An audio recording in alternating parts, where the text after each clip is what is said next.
Welcome to the Motivated Martial Arts Podcast. Your hosts, Jackson White and Gavin Cook, have been friends and Taekwondo training partners for over 40 years. This podcast will bring you a mixture of their life stories, martial arts, and business experiences to motivate you in life and throughout your martial arts journey. Adding in a mixture of inspiring interviews and some of the best traditional martial artists around today. So over to your hosts, the Motivated Martial Artists. Welcome to the Motivated Martial Artists podcast with me, Gavin Cook. And me, Jackson White. And today we're going to continue with our US special. So we're currently in on the mat dojo in St. Petersburg, Florida. We're here with Andrew and Rebecca. These guys are two of the main head instructors and the owner of the business. It's a very, very lively dojo. In the background you can hear lots of kids shouting and screaming. There's a bit of a party going on. So we thought we'd take the time while we're here to interview these guys and get a little bit of information from them about how they started martial arts and how they're obviously giving it back to the community and helping out with the kids and stuff like that. So do you want to say anything, Jackson? So welcome, guys. Thank you. Thank you. Good to be here. Yeah, it's Okay, awesome. Yeah, so we're going to kick off with the first question. So I'll point it at you, Rebecca, because you look the most nervous. So give us a little bit about your background and how you got into martial arts. I started martial arts when I was about 7 years old. I always had interest in it as a little kid, but my mom always wanted to make sure that I wanted to stay into it and not put all this money into it without getting something back from it. So when I was about 7, my cousin was picking me up from school for a while, but then she wasn't able to, so we needed an after-school program for me, and my mom got me into a martial arts after-school program, so that's where I started. Okay, cool. And what about yourself then, Andrew? How did I get started? I don't want to say it was an accident, but it was. I don't know. Maybe kind of like so. I was born with a heart defect. Okay. And I think we were talking a little bit last night about it. It was all a little bit drunk, so you might have to be. No worries. Okay. So yeah, I had this heart defect, and then in the 5th grade, I had my first open heart surgery where they put like a temporary fix on the problem. Okay. Was it like a valve? Was it? Yeah, I believe it's called a mitral valve Okay. prolapse, where the valve, it wasn't closing all the way, so they had to put a ring around the valve to make it a little bit smaller so that the valve would actually make contact and close securely. Okay. So I had my first one, and then from that point on, I would have to go back to the doctor every 6 months to a year, and they would just like measure all the pressures in all the chambers and stuff, and they're like, well, eventually you're gonna have to get it replaced with a fake valve, and once that happens, you can't get hit in the chest, you can't go upside down, no more roller coasters, all the things that physical things that happen. If I fall down, I could be in trouble. So right around like freshman, sophomore year in high school, we went back, and the doctor's like, okay, it's that time. We're gonna go ahead and schedule you for surgery. So they put me on the calendar. Now around this time, what is like Mortal Kombat was a big thing. Power Rangers, absolutely huge, and I love Power Rangers. So, who's your favorite color? My favorite color? Yeah. The only good one. Go on. The green one. Green Ranger. Yeah. Or white, because he was white, and then was it like red, and then black? That's it, yeah. Yeah, okay. Anyway, so yeah, huge Power Ranger fan. I'd been badgering my mom to let me do martial arts, and she's like, no, your heart, you can't do it, all this. Sure. So then one day my mom, we were scheduled for surgery, and my mom asked my cardiologist, hey, can you just do this? And my cardiologist was like, yeah, go ahead, let him do it for a couple months. He's never going to be able to do it again after surgery. So they enrolled me in an ATA school back in my hometown, and I did it for a couple months. Then when I went back for my surgery, literally the day before my scheduled surgery, where they do all the prep work and stuff, he starts listening to my heart. He's going back and forth with my charts. He's coming back over to me for what seemed like a very long time. And he finally was like, I can't hear the problem anymore, so we don't have to do surgery right now, so let's go ahead and just keep doing what you're doing, and then just come back and see me every year or so, 6 months to a year. And that's kind of been my life.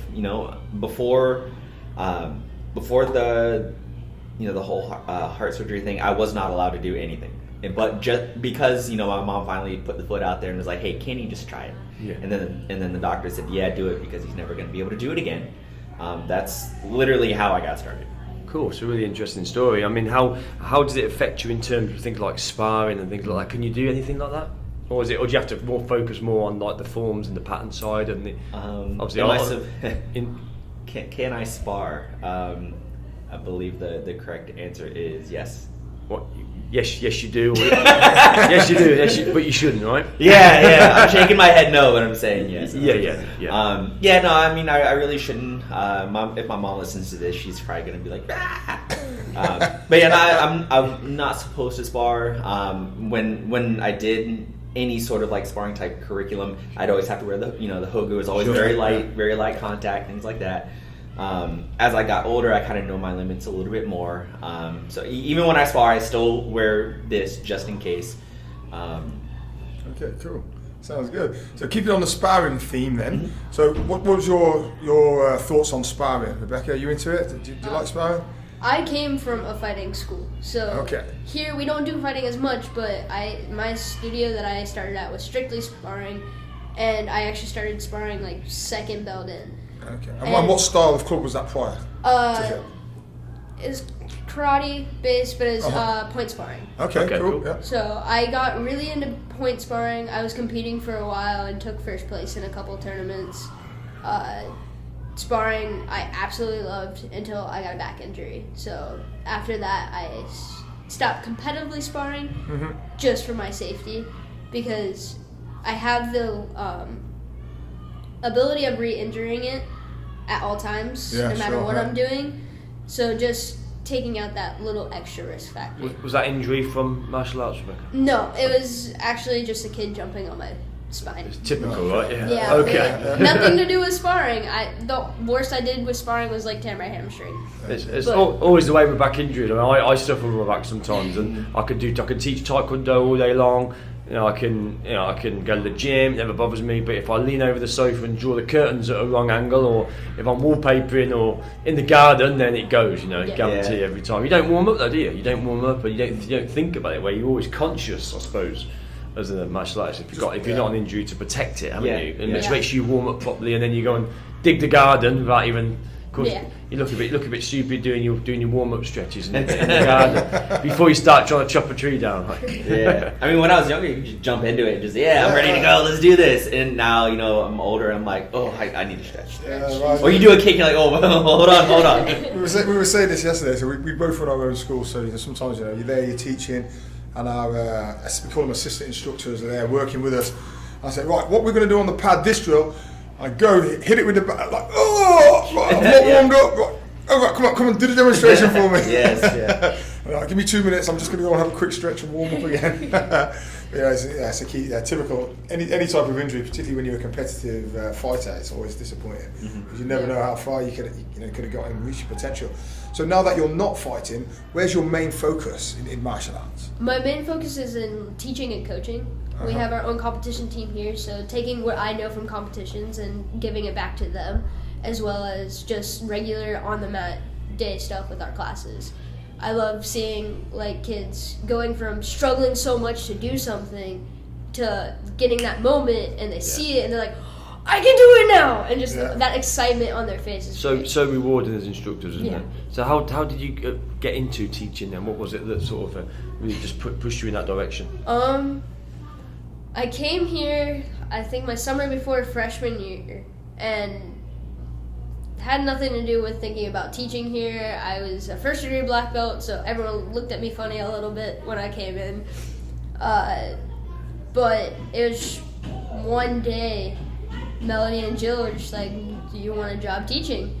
I was like, sure. So I started off with our Storm Team program for a certain amount of time, built up my career, and then from there, Andrew and Clayton have taught me everything I know about teaching, and Melody as well. So going from not thinking I would ever teach at this school to where I am today and teaching almost every class is really mind-blowing, especially because at first, Andrew and Clayton didn't even know if I would be able to teach a class by myself. Sure, yeah. Now they leave Saturdays to me and trust me with that, so it's really cool. So how old were you when you really got into the teaching side? So you're 20 now, right? I am 20. Okay. I've been working here for like 4 years now. Really started fully teaching within like a year. Okay. Yeah. So talk to us about the Storm team then. So what sort of stuff did you learn? And Storm team is a special team of role models, right? Our special team. Go on, Special Rebecca. team of Don't role let him models. put you off. He always tries to do stuff with them. They're basically like our.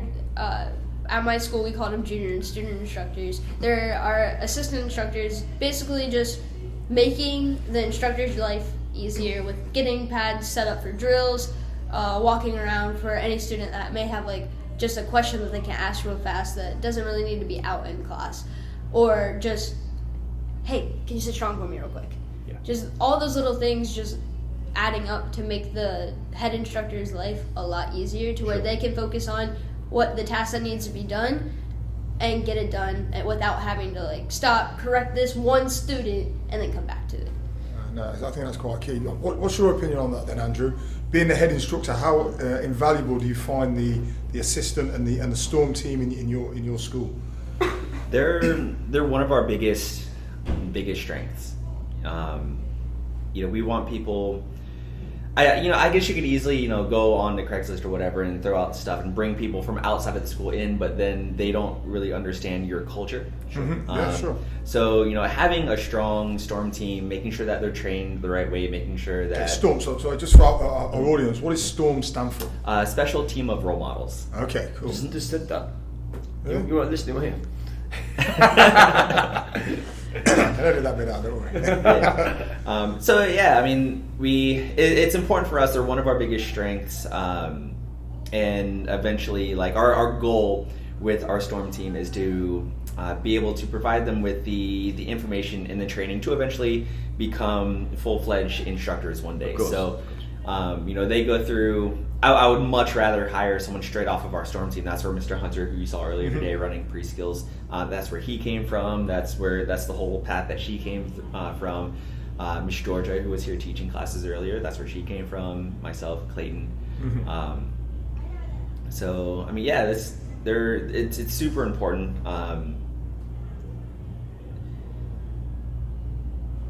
Because you can mold them. Yeah. How to teach and how to respond, instead of having someone from the outside just kind of guess. Yeah, if sure. that makes sense, and maybe make the wrong decision. To talk us through, Andrew, how you break down the drills. So obviously we had a really good interview with Melody the other day. Obviously designed the sort of Skillz program, and we have obviously a good idea of how we do it. But I'd like to get your take on how you sort of structure the drills in your school. Okay. So I guess what do you mean as how we structure the drills? So how long you spend on the warm up, Okay. and then how long you maybe move on to like a punching or a kicking drill, and I know you have rolling and crawling, and there's so much in the syllabus, isn't there? It's huge. From your podcast with Melody, she probably talked about the 7 class minutes. planners. 7 minutes. Yeah. The timing of the class planners and everything and the drills. So. What's really cool about the Skillz system is, we have rotating warm-ups, so we have 4 different styles of warm-ups that we rotate through, so all the kids know exactly what we're doing, but it's never the same thing, if that makes sense, because it always goes 1, 2, 3, 4, then 1, 2, 3, 4. Yeah. And then we have all of our mat chats, down. On the planners, there's like a real simple kind of like overview of the matchup, but we've been doing them so long, we can kind of riff back and forth with them. And still get all the points across. And then as far as the drills go, that kind of depends on the skill that we're doing for the day. We have 8 skills in every class, so we just jump onto the platform and we're like, so today is focus. So we find 2 of our favorite focus games, and those are the ones that we end up running. Okay. So it makes things really really easy. And when we're developing the drills, it's important that they are fun. Sure. And they have, whatever we're doing in the drill, it also has to be measurable as well. So it can't just be a game. It has to be a game with a point. Yeah. We call it disguised repetition. Yes. I don't know if it's you use that terminology over here. So I guess back in the olden days when when we saw when we first started, we spent an hour doing a low section block, and that was a great session. You know, the instructor would be at the front counting 1 to 10 in Korean, and you would just go and go and go. I think we've discussed this before. If we tried that in our schools now, it'd just be us two doing it. You know, you have to teach people in a slightly more, in a hugely more modified way, without a doubt. Yeah, no, oh my gosh, I forgot who it was. It might have been like Michael J. Fox or someone who, he has this really cool quote that the point of it is to teach the way kids learn. Yes. Of course. You know, and you know, if we get up in front and we're hana, do, set, Yeah. and then, you know, we're just punching and kicking, like that's not going to be any fun for them, and they're not going to learn. But we've come to understand through all the research that's been done that kids learn best through play. Sure. So if we can come up with a way to disguise the repetition, like you said, with some sort of a fun challenge that the kids are going to be intrinsically motivated to do, they're going to learn it so much faster. Like with the Skillz program, we do forms. I guess the easiest way.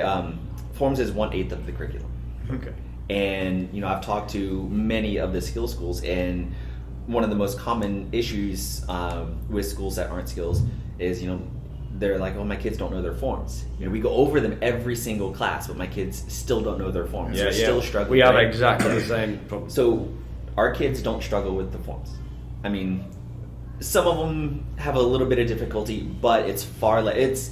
It's not as big of an issue with us. Like when we're not really worried about it, because we know in the end, trusting the system, they're going to end up knowing their form by testing. So we never have anybody at testing who's like, I don't know. Okay, what's the science from that? What does the Skillz program bring into your syllabus that allows them to learn their forms easier? The science and psychology behind how kids learn. Because when you can break the information up in a manner that their brains can digest, they're going to learn faster. So we teach. So our forms are specifically made for kids. You know, it's not like a Taegu form that we take and we just chop it up and say, okay, 5 moves, that's their form. Yeah, I was just about to ask that. Is it traditional forms that you still teach, or is it exclusive forms that they're designed by the Skillz? Yeah, they're exclusive forms that Melody designed. Yeah. And you know, she did design them with the kid's brain in mind when she did all that, which makes them easier for the kids to learn. And then the way we take that form and break it down into the curriculum throughout the Skillz program, they end up being able to exercise their brains, so they have the neuroplasticity to be able to learn it, to exercise, and to retain it. Sure. As well, with doing less reps of it. Okay, that's key, isn't it? Yes. Absolutely key. Okay, so over to Rebecca. Just talk us a little bit about the sort of things that you go through in your mat chat. Interested to know what sort of things that you chat to the kids about, and I know obviously there's core elements, isn't there? It's like, you know, is it consistency is one of them, is that right? And focus is one of them. Yeah, concentration. Do you do things like role awareness and anti-bullying things? Do you do any of those sort of things in your mat chat?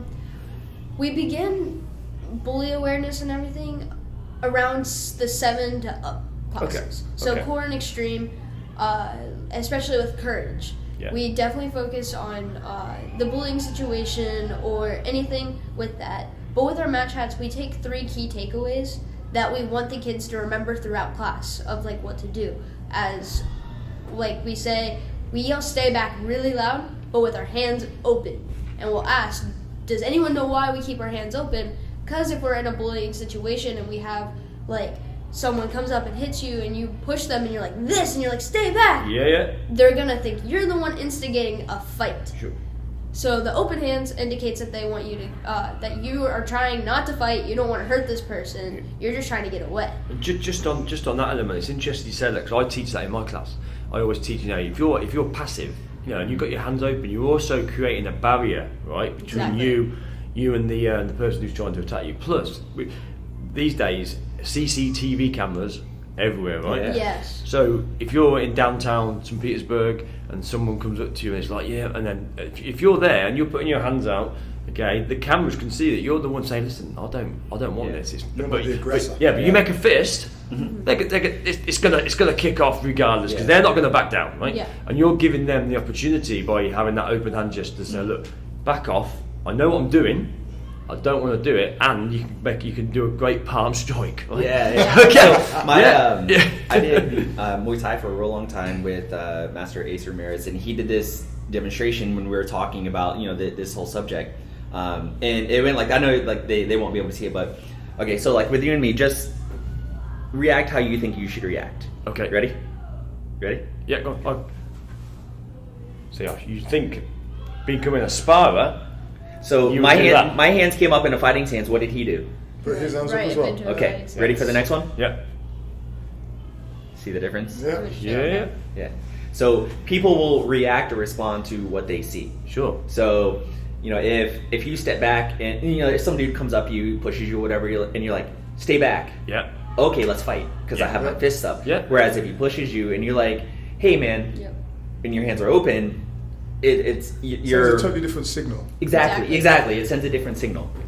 So when we are having the kids do their self-defense, when they stay back, like you said, we want their hands up, so there's still that barrier. The only difference between this and this is an open hand. Yeah. The effectiveness of where my hands are and what they're able to do stays the same. Exactly. But a palm strike hurts just as much as a punch, right? Oh yeah. when I was working security in Ybor City, we had this.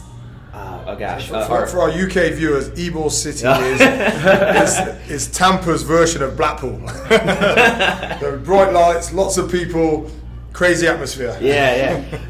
So our head of security came down and he's like, all right guys, we got to stop punching people. It was a rough place. And he's like, I guess here it was like, this is a felony, this is a misdemeanor. Okay. Yeah. So he's like, you guys got to stop punching people. He's like, open your hands. He's like, have you really ever slapped a dude?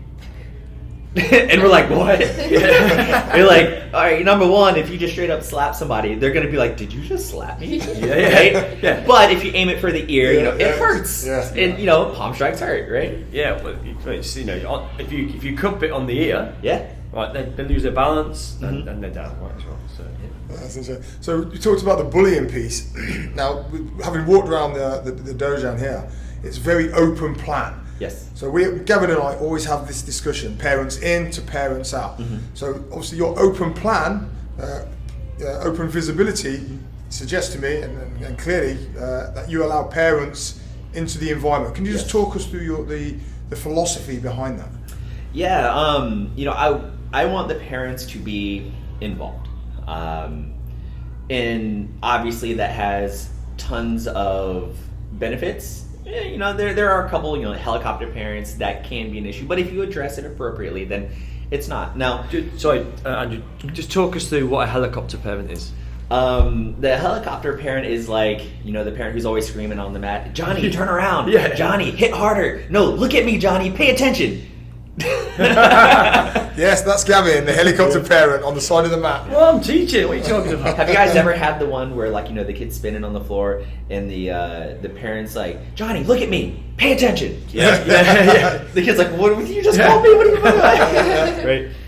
But yeah, no, it has a lot of benefits. Like, I want my parents to be involved with the kids. I don't really like to see parents on their phone when the class is going. I want them to be engaged. Okay, Because if there's a barrier or something like a wall or a window or whatever between, then you can't really hear, you can't participate. If the parent is cheering on their kid, the kid's not going to be able to see that. And how many times do kids turn around and look and see if mom and dad is watching? Yeah. Of course, Or, hey mom, watch this. I want those interactions to happen. And I also want to be able to bring parents on the mat. I want them to have hands-on with this whole thing. You want them to be involved in their child's journey. It's not just a case of dropping them off saying, hey, I brought Johnny, you sort him out. Yeah. You want to be saying, well, actually, we need to work together on this, because the things that we're saying in the class, if you adopt the same terminology at home that what you're teaching, then they're going to learn a whole bunch quicker, aren't they? If Exactly. if you're saying, if you're talking about how you discipline the child. And Melody was talking about this yesterday, the X and the Y. I'm sure she's talked to you about it before, like using what's the word I'm looking for? So you're not disciplining them. Fear. Fear. Not using fear against them. And then the parents start thinking, actually, that's really brilliant, and I'm doing this all wrong. And then if they change their philosophy at home, or their sort of best practices or whatever, it's going to aid your job, isn't it, for you guys as an instructor? Absolutely. Yeah. The other reason why I want the parents involved is because if the parents are disconnected, and then for whatever reason the student or the child comes across a challenge and is feeling defeated or embarrassed or whatever, maybe he's not learning the form fast enough, or I don't know, who knows. Or maybe he's not good at sparring or something, and he doesn't want to come to that sparring class and goes, Mom, I don't want to go. Yeah. What is going to compel Mom to continue? Yes. You know what I mean? At least this way, the mom knows what's going on and is there watching, and has that connection to be able to say, hey, you know what? It's okay. Whatever your challenge is, we'll get through it together. How about we talk to, Miss Rebecca? We'll set up some private lessons for you or something like that. Sure. And then the parent is more invested, more connected, again, with the child's journey. Yeah, we call that in the UK, certainly in my country, it's a partnership. Yes, we want to develop your child, but I have a child maybe 1 or 2 hours a week.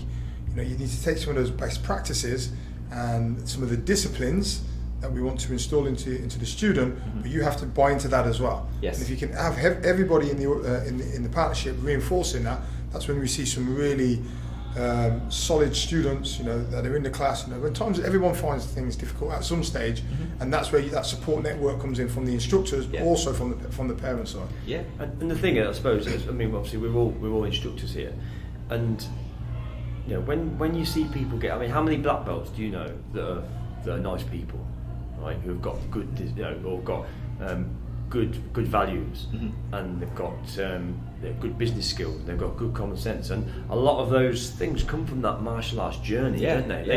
They do. And so we, as instructors, we do a good job. In the community, we're raising good kids.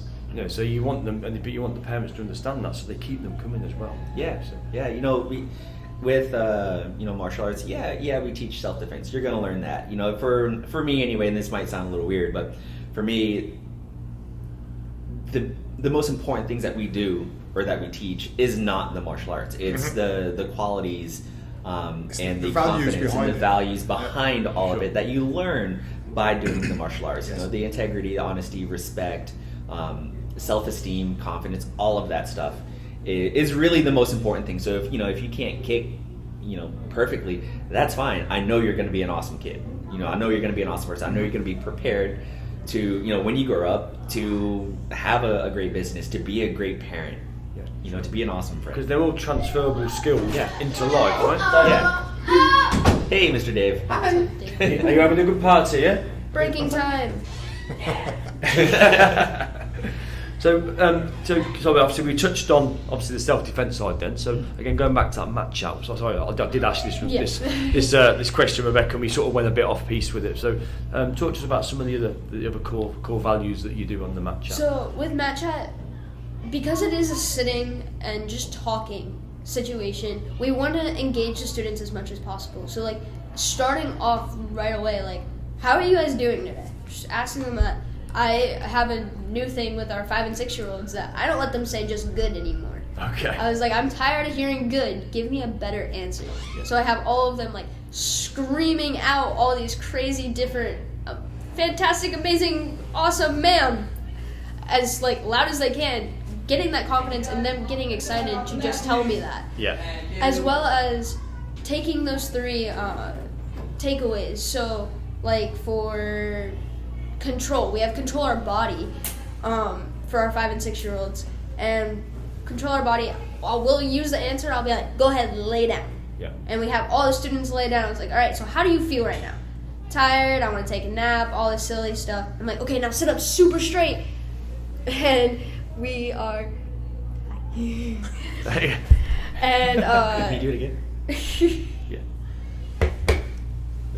Where were you? There. But using that and just getting them to understand why we're talking about it, because like with control of their body, if we're sitting sloppy, we don't want to learn. Our brains are on sleep mode, they're on shut off mode. But if we're sitting up super straight, we're in smart mode. We want to learn more martial arts and all this stuff. Yeah. And it's also showing our parents, so bringing in that parent aspect again, that we're here, we want to do this, and making them super proud. So always referring back to parents, making sure that they're always engaged, asking them questions, because our students get so excited to answer just a simple question of, okay, who remembers one of the things that we work on with control? And they're all like, Mr. Beck, me, and it's pretty cool. Yeah, with our with the mat chats, one of our main things that we try to do is develop some sort of connection with what we're about to do. So that is when we introduce the skill, and we start to ask questions that will begin that process of starting to make them make the connection between what we're about to do and what we're talking about, and get them excited about it. So like if we're working on focus, we can be like, all right guys, today we're going to be working on focus. Everyone say focus, and like everyone's screaming, and say, all right, show me who can focus with their body the best by sitting super still. Ready, and go. And then everyone sits like really strong. So we're starting to get them involved. And then we're like, okay, let's see who can have good focus with their eyes. And I'll hold up like a dodgeball, and I'll be like, okay, everybody look at the dodgeball. And I'll start moving it around and seeing whose eyes are following it. I'm like, wow, you guys have really good focus today. Now, then we'll move into the 3 takeaways. So the 3 takeaways that you were talking about are like our teaching points for the class. So if we're doing focus with our hands, I might say, all right, one way that we can show really good focus with our hands on our drills today is when we punch, always punching with the front part of your hand. Who thinks they can do that? This is for like the 5 and 6 year olds. They're like, yeah, me, right? And then like, all right, well, when we show good focus with our feet, if we're doing a front kick, that means we're hitting with the ball of our foot. Who can show me where that is? Right? And then they show, and they're like, okay, who thinks they can have the best focus in class today? Raise your hand. And everyone's like, me. I'm like, all right, guys. And then we transition into the drill. So we were able to emotionally connect them to whatever we're about to do, as well as the skill, and introduce all of our teaching concepts. So now as we're running the drills or whatnot, we're focusing on who's hitting with the proper part of their hand, proper part of their foot, who's listening, and we can begin to spotlight certain kids when they do really, really well. Okay, that's awesome. Gavin and I, we're really brought into the program, so we're so uber excited to start rolling it out into the UK and also into Ireland and get some of the real benefits into our UK and our Irish martial arts. So we are obviously the motivated martial artists, so we want to know from both of you, what motivates you to get up in the morning? So we'll start with Andrew. Okay. What motivates me? Honestly, I feel like it's changed over the years. The reasons. What motivated me? So when I was younger, I want to say like a kid, like teenager. Man, I just wanted to be like the Power Ranger. We keep going back to this Power Ranger bit, don't we? Yeah. I'm a huge fan. Okay, all right. You've got a costume still, haven't you? You've got a costume somewhere. Yeah. I want a legit one, but no, there actually is. Yeah. There is Can we get them on? No, it doesn't fit me. But no, I have all these like Power Ranger toys. I have stuff autographed by Jason David Frank. It's cool. Okay, anyway, we're getting off track. So I don't know. Right now, like as an instructor, I think what motivates me the most is being able to leave an impact. Sure. Legacy. Impact, legacy. Yeah. I remember when I was, maybe like 17 or 18. We had one not here, but the school that I used to train at. One of our black belts was in a car accident. Unfortunately, she passed away. We ended up having this big service for her, and she was very popular in the school. So we filled out this huge church, and my instructor at the time got up and he was like, I'd like to have everybody, that takes class go and stand up, and we'd like to bow everybody in.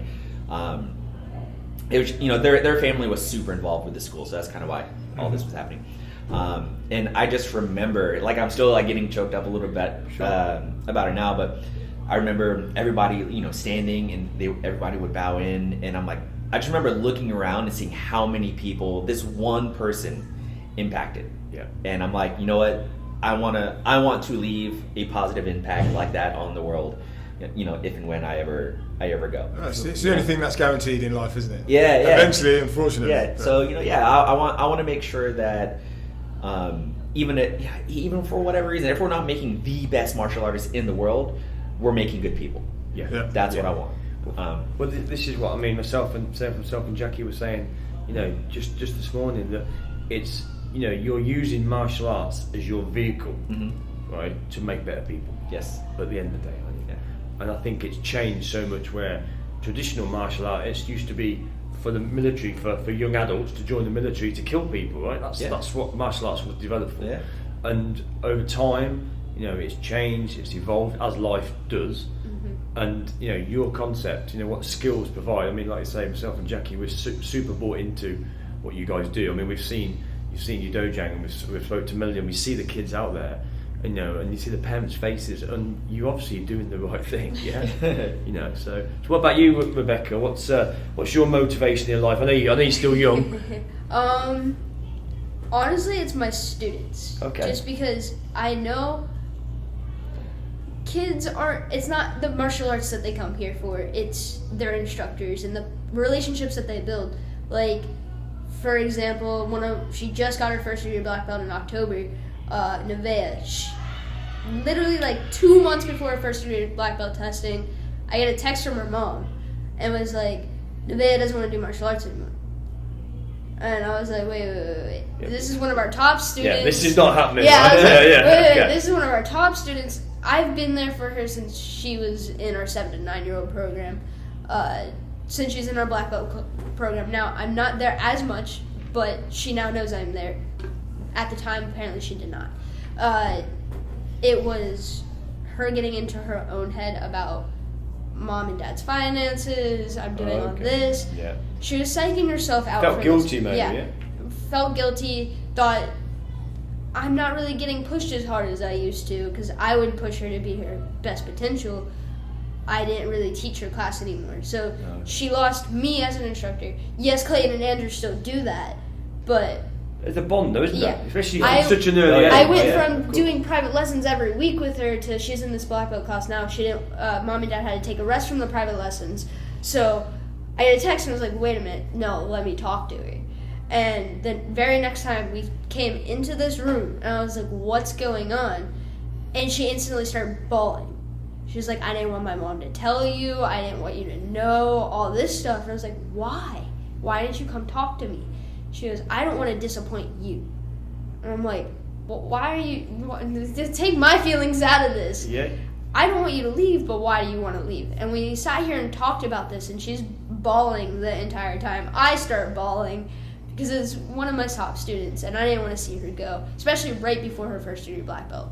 Yeah. And just because I had that connection with her and we had that relationship, she's still training with us. She got her first degree black belt in October. She wants to get as high as she can, and she wants to be an instructor one day because of the relationship I built with her when she was like 7. So I know coming in, my students are looking forward to seeing me rather than doing class. Like, especially our 3 to 4 year old class. We have 3-year-old little Mason, or 4, he's 4 now. Every day runs in, "Miss Rebecca," jumps on top of me, hugs onto me, and just those relationships is what keeps me coming in, what keeps me wanting to keep teaching.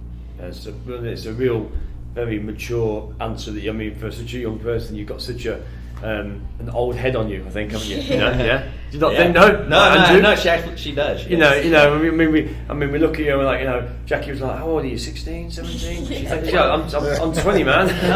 She's 12. Yeah, she's 12. Yeah. But you know, and you've got, but again, you can contribute so much of that maturity to what the skills and your martial arts. Surely, you know. Yeah. Yeah, absolutely. So. Okay, guys, do you know what? It's been absolutely fantastic meeting you today, Rebecca, and having a few drinks with you last night, Andrew. Yeah. And then interviewing you both today. You know, it's been a real pleasure. So thank you very much. Anytime. Yeah, thank you for having me. Well, guys, I hope you enjoyed this week's episode. Don't forget to like our Facebook page and our Facebook group, the Motivated Martial Artist Podcast. Or check us out on Instagram, the Motivated Martial Artists, where you'll see much more content and early insight into some of the interviews and some of the guests and some of the conversations around the things that we're discussing. Hope to see you all next week. Bye for now. Bye.